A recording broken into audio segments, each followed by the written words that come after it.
When her name lit up my phone at 2 a.m., I almost didn't answer. But when I heard her whisper, "I need your hands, not his," I knew this night would change everything. Nights at 25 can feel endless. Sometimes I'd stay awake for no reason at all, scrolling through my phone, listening to the hum of the ceiling fan, thinking too much about the future. But this night was different.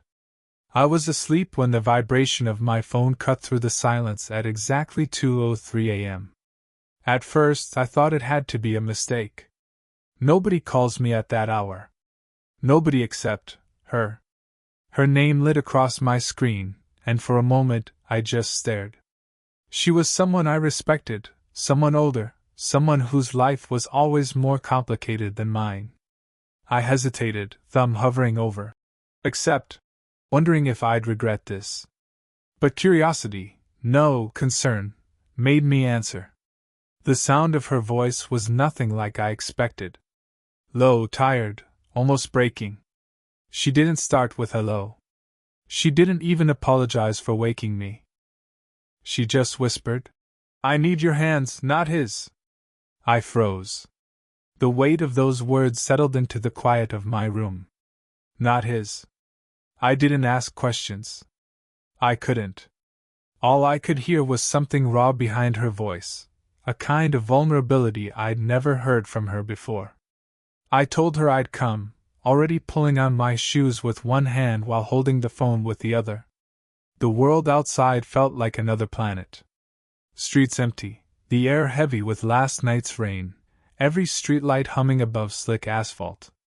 The city was asleep, but I was wide awake, moving toward her as though pulled by something stronger than logic. My car heater struggled against the chill, fogging up the glass, and every stoplight felt too long. I didn't know exactly what she needed from me, or why she'd chosen me, but I knew one thing: I couldn't leave her waiting. As I drove, her words replayed in my mind. Your hands. Not his. They carried a story, a history I hadn't been told, and yet somehow, I understood. Maybe she didn't want comfort from a past that had already broken her. Maybe she just wanted someone untainted by old wounds, someone who could offer steadiness without judgment. By the time I pulled into her street, I realized my heart was pounding harder than it should have been. It wasn't just nerves. It was anticipation, the sense that this night was about to become a turning point in both of our lives. I stepped out into the cold night air, hands shoved in my pockets, trying to steady myself. Her porch light glowed faintly in the distance, a beacon in the quiet. And with each step closer to her door, I felt the strangeness of it all, the hour, the words she'd said, and the fact that she had chosen me. And in that quiet street, at 2 a.m, I realized, some phone calls don't just wake you up from sleep. They wake you up from everything you thought you understood about yourself. The closer I got to her house, the heavier the air seemed to feel. Every step up her walkway felt louder than it should, gravel crunching beneath my shoes like the whole neighborhood could hear. Her porch light flickered against the night, and I stood there for a second before knocking, trying to steady the rush in my chest. I wasn't sure what I'd find on the other side, maybe regret in her eyes, maybe an apology for calling me at all. But when the door opened, what I saw was neither. She stood there in a long gray cardigan that fell almost to her knees, a loose t-shirt underneath, hair pulled back in a way that suggested she hadn't expected anyone tonight, certainly not me. Her face carried the tiredness of someone who hadn't slept well in weeks, but behind it was a kind of beauty I'd never seen on her before, softer, unguarded. For a moment, we both just stared, and the only sound between us was the low hum of a porch light. Then she gave me a half-smile, awkward and fragile, like she wasn't sure if she should be relieved I came or embarrassed she called. "You really came," she murmured, voice lower than before, as though speaking too loud might break something between us. "I said I would," I answered, though my own voice felt quieter than usual. She stepped aside and motioned for me to come in. The moment I crossed the threshold, I felt it, the weight of silence that lingered inside her home. It wasn't the peaceful kind of quiet. It was heavy, like walls that had absorbed too many arguments, too many nights of loneliness. The living room glowed with the soft amber of a single lamp. The rest of the house was in shadow. A faint scent of chamomile hung in the air, but there was no tea, just the memory of it, a mug abandoned on the table. A blanket lay folded on the couch, not neatly, more like it had been tossed aside after being used too often. She closed the door behind me, her movements slow, her hand lingering on the knob longer than necessary. When I looked at her again, I noticed the smallest details, how her fingers fidgeted with the cuff of her sleeve, how her bare feet pressed lightly against the wooden floor as if she was grounding herself. "Sorry for the mess," she said, though the place was tidy enough. It wasn't clutter that made the space feel unsettled, it was the absence of something, or maybe the presence of what used to be. I shook my head. "It's fine." She finally met my eyes then, and for the first time, I saw the plea she hadn't spoken yet. Not for me to fix anything, not for answers, but simply for me to stay. And in that moment, standing in the glow of her quiet house at 2 a.m, I realized I wasn't there out of obligation. I was there because she had chosen me, and I wasn't going to let her face this night alone. We sat across from each other in the living room, the lamp on the side table glowing like a small island of light in the middle of so much shadow. She had pulled her cardigan tighter around herself, legs curled up on the couch, while I sat on the edge of an armchair, unsure how close to be, unsure how much space to give her. The silence stretched between us, not uncomfortable exactly, but heavy. It was the kind of silence that asked to be broken, but neither of us knew where to start. Her fingers tapped lightly against the mug on the coffee table. It was empty, long gone cold, but she held onto it as if it gave her something to do with her hands. Finally she spoke, her voice soft and almost hesitant. "You probably think I've lost my mind, calling you like that." I shook my head. "No. I wasn't expecting it." Her lips tugged into a tired smile, but it didn't reach her eyes. "Neither was I." She exhaled, and the sound felt heavier than the words themselves. "I almost called him." "Out of habit, you know?" That's the part that scared me. She didn't say his name, but I didn't need her to. It hung in the room anyway, invisible but sharp. Her ex. The one she didn't want to need anymore, but whose shadow still stretched across her nights. She glanced at me then, and her eyes held something raw. I couldn't. Not again. I couldn't let myself go back to the same hands that already let me down. Her words sank into me, deeper than I expected.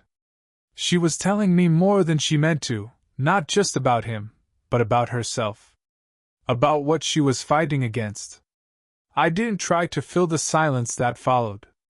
I knew sometimes the most important thing you can give someone is the space to let their truth sit in the air without rushing it away. She looked down at her mug again, voice barely above a whisper. "So I thought of yours. Younger, steadier, untouched by all the things I wish I could forget." She stopped, as if realizing she had said too much. Her shoulders tensed, and she shook her head. "That sounds ridiculous, doesn't it?" I leaned forward slightly, careful not to let my voice carry any judgment. "No. It doesn't." She blinked at me, surprised at the honesty. The tension in her shoulders loosened just enough for me to notice. She didn't smile, but her gaze softened. In that moment, I realized she hadn't called me because I was convenient.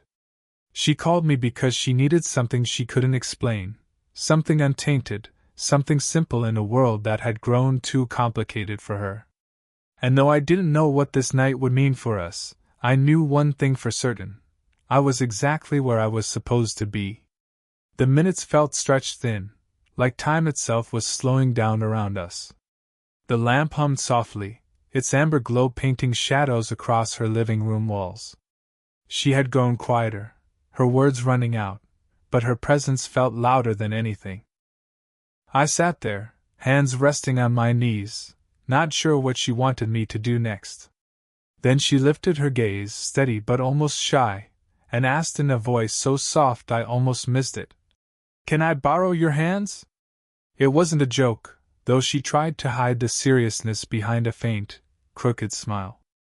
Her words seemed to land somewhere between a request and a confession, and for a second, I wasn't sure how to answer. But before I could think too hard, I simply held them out, palms open, like an offering. Slowly, carefully, like testing the water of a cold stream, she slid her hands into mine. Her skin was warm, softer than I expected, but trembling faintly, just enough for me to feel it against my palms. The moment our fingers touched, something shifted between us. It wasn't fireworks, not the way movies show it. It was something deeper, quieter, like a current moving beneath the surface. She exhaled, a sound that seemed to release more than just air. Her shoulders lowered as though she had been carrying weight for too long and finally allowed herself to set it down. She turned her hands over, tracing the lines of my palms with the tips of her fingers as if she were reading something written there. Her thumb brushed across my knuckles, unhurried, deliberate. For me, the touch sent a pulse through my chest. My heart beat faster, but not out of nervousness. It was something closer to reverence. Every small movement of her fingers carried meaning. Every graze of her skin against mine left me more awake than the cold night air outside ever could. She studied my hands for a long moment, her eyes following the shapes of them as if they carried answers she was searching for. Then, almost as if speaking to herself, she whispered, "These don't remind me of him." Her grip tightened, just enough for me to feel the conviction in her words. I wanted to say something, to tell her that she didn't have to explain, that I understood. But my voice caught in my throat, and maybe silence was better anyway. Because in that silence, the weight of her trust became clear. She wasn't just holding on to me, she was letting go of something else. Her head tilted slightly, and when her eyes finally lifted to meet mine, the air between us felt charged. Not rushed, not demanding, just full. And as we sat there, hands folded together beneath the soft glow of a single lamp, I realized this was more than comfort. This was connection. Quiet. Fragile. Real. Her fingers lingered in mine, and though either of us spoke for a while, the silence between us wasn't empty anymore. It was full, charged with all the things we weren't saying out loud. The weight of her touch pressed meaning into me, a wordless reminder that sometimes the simplest gestures carry the loudest truths. But then, slowly, her grip loosened. She pulled her hands back, resting them in her lap, and for the first time since I'd arrived, I saw her fold in on herself. Her shoulders rounded, her gaze dropped to the floor. When she spoke again, her voice wasn't steady, it wavered, like someone stepping carefully onto thin ice. "I almost didn't call," she admitted. "Because, what would people say? A woman my age calling someone like you. At this hour. For this reason." She gave a short laugh, one that didn't sound like laughter at all, more like a defense against the rawness of her own words. I leaned forward, elbows resting on my knees, trying to catch her eyes. "What reason?" Her lips curved into a tight smile, but it broke quickly. "Because I didn't want to feel pathetic. Desperate. Like I can't handle being alone." She paused, her fingers twisting in the fabric of her cardigan sleeve. "And yet here you are."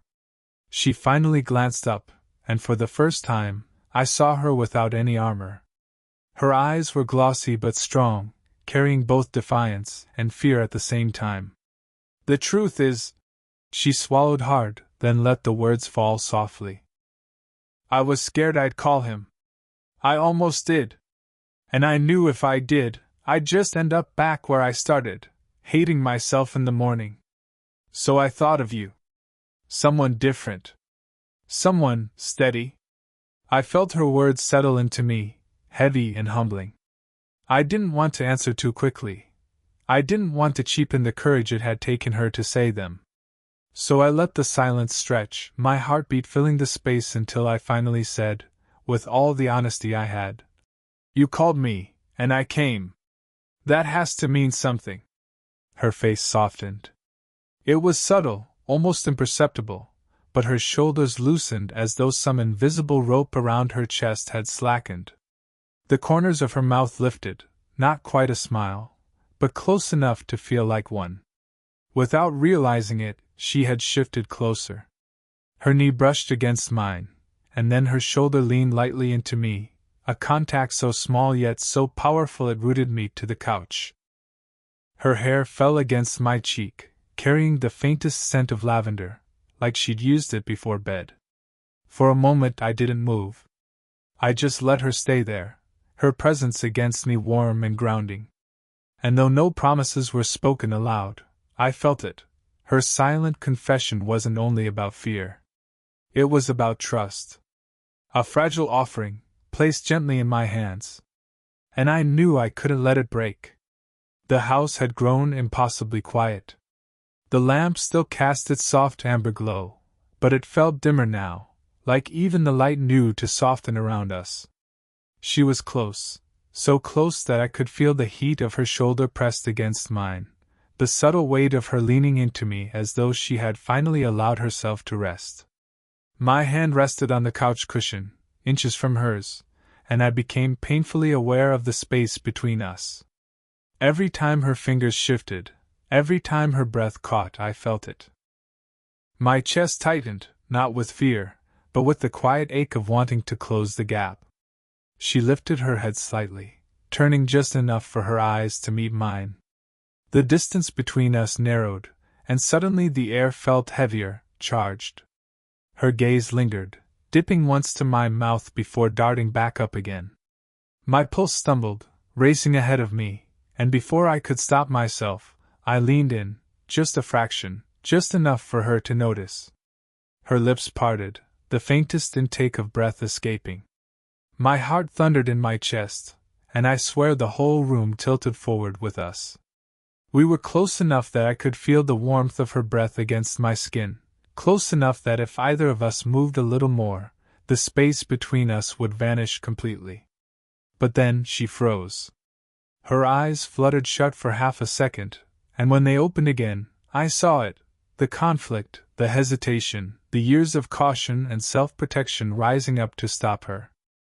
She shook her head softly, almost imperceptibly, and whispered, "Not yet." Her words were gentle, but they landed like a steady hand on my chest, holding me back. I stopped, every muscle in me taut with restraint, though my body ached to keep moving forward. Instead of pulling away completely, she shifted, resting her forehead against my chest. The sudden closeness caught me off guard, but instinct took over. My arms wrapped around her, careful at first, then firmer as she melted into me. Her cheek pressed against my shirt, and I could feel the quiet rhythm of her breathing. Slow, uneven, but gradually steadying in the safety of my embrace. My chin brushed lightly against the top of her head, and I let it rest there, eyes closing as I allowed myself to simply hold her. The tension didn't vanish, it hung in the room, unspoken, unresolved, but it transformed. What could have been a kiss became something even deeper, a surrender. Not to desire, but to trust. Her hand gripped the fabric of my shirt, just lightly, as if anchoring herself. I exhaled, my own heartbeat calming under the weight of her presence. We didn't need words. The near kiss had already spoken for us, telling both of us what we were too afraid to admit out loud, that something was happening here. Something fragile, something dangerous, and yet something we both wanted.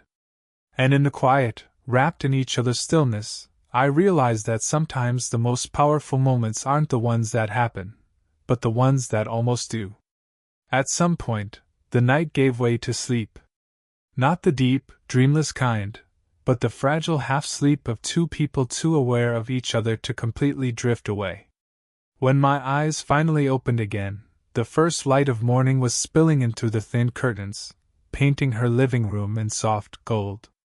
She was still there, tucked against me on the couch, her head resting lightly on my shoulder. My arm had slipped around her waist in the night, holding her without even realizing it, and now I felt the steady rise and fall of her breathing against my side. For a long moment I didn't move. I didn't want to. The weight of her, the warmth of her, it felt like something I wasn't supposed to have, but something I couldn't bear to lose. The house was different in daylight. The shadows had softened, the heaviness of last night replaced with something gentler. I could hear the faint hum of the world outside, cars passing in the distance, birds beginning their day, but inside, everything was still. It felt like the two of us existed in our own pocket of time, a quiet morning carved out just for this. She stirred slightly, blinking awake. Her hair had fallen loose against her cheek, and when she lifted her head to look at me, her expression carried both surprise and relief, like she hadn't expected me to still be there. For a moment, neither of us said anything. We just looked at each other, morning light softening the tired lines of her face, making her eyes brighter than I'd ever seen them. "Thank you," she whispered finally, her voice husky with sleep. "For what?" I asked, though I already knew. "For coming. For not asking too much. For giving me this." Her words were quiet, but they carried a weight I could feel in my chest. I shifted slightly, brushing a strand of hair away from her face. The gesture felt natural, almost instinctive, and she didn't pull back. If anything, she leaned into it, her eyes closing briefly as my fingers grazed her temple. "You don't need to thank me," I said softly. "Whenever you need me, I'll come." Her lips curved into the smallest smile, fragile, but real. Not the smile of someone masking pain, but of someone allowing themselves to feel hope, maybe for the first time in a long while. She didn't say anything else, and she didn't need to. Instead, she reached for my hand again, her fingers weaving loosely through mine, holding but not gripping. It was a simple gesture, yet it felt like the clearest answer she could give. We sat like that, hand in hand, as the morning settled around us. Nothing about our situation was defined, nothing was certain, but something had begun. Something fragile and undeniable, born not in passion, but in the quiet honesty of a 2 a.m. phone call that had carried us into the light of day. And as the sun climbed higher, I realized I didn't need certainty yet. All I needed was this, her hand in mine, and the unspoken promise that the night hadn't broken us. It had started us.